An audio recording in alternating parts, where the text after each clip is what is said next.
King Arthur Part 4. Excalibur, New Sword.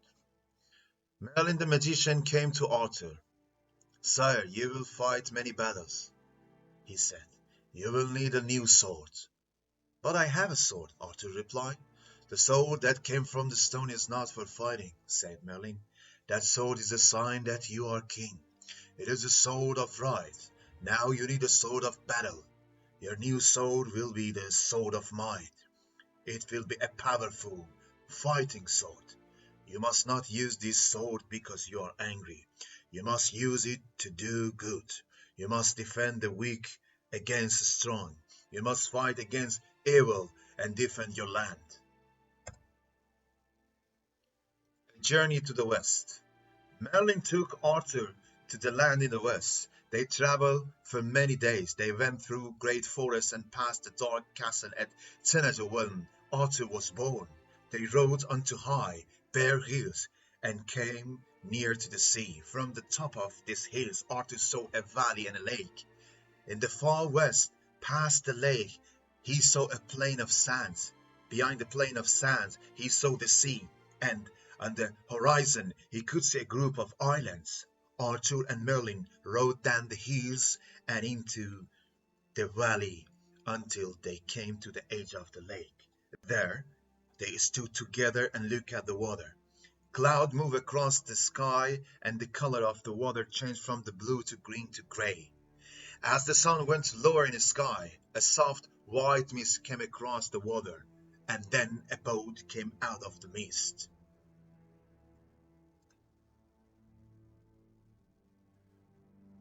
The boat was empty, and it had no sails and oars. There was no wind, but the boat moved slowly across the water until it stopped at Arthur's feet. Then Arthur stepped inside. The boat began to move toward the middle of the lake. The Lady of the Lake. A hand and arm rose out of the water. The arm was covered in a fine white cloth. The hand held a great sword. Arthur reached out and took the sword in his own hand. As he held the sword, a voice whispered the name, Excalibur. Then the arm disappeared under water. Arthur looked at the sword. It was made of fine steel, and there was writing on the blade. The words, "Take me up," were written on one side of the blade. On the other side of the blade were the words, "Cast me away."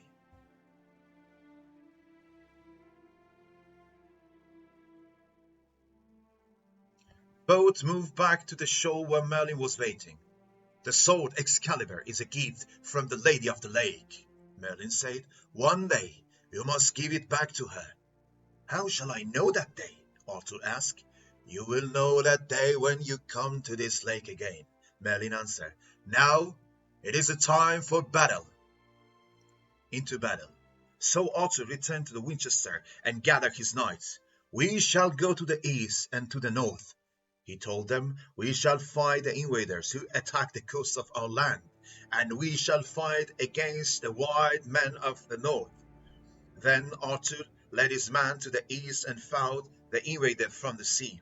The villagers in the east had left their homes and were hiding in the western lands. The villages were empty.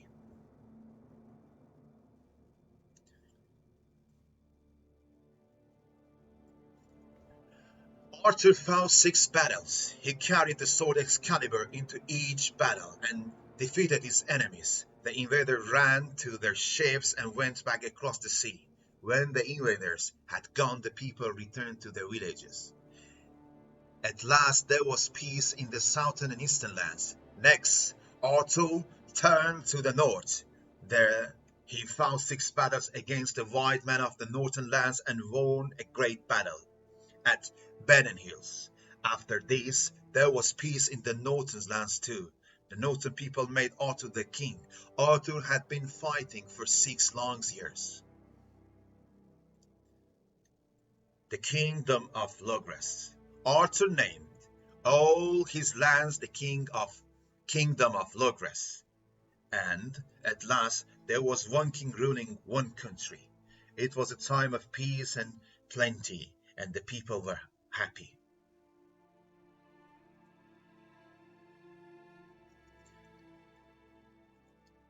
Camelot and the Round Table. Arthur built a castle on a hill above a river. He named the castle Camelot. Castle Camelot was made of white stone, and it had many towers. The bravest knights of Logres came to the Camelot and sat with Arthur in his great hall. In the center of the hall there was a round table which had been made by Merlin. Many knights sat and ate and drank at this round table. Camelot became the home of King Arthur and the knights of the Round Table. Thank you so much. End of part 4. Please do not forget go through our website and do your activity. May God bless you. Stay at home and say my regard to your family. Bye.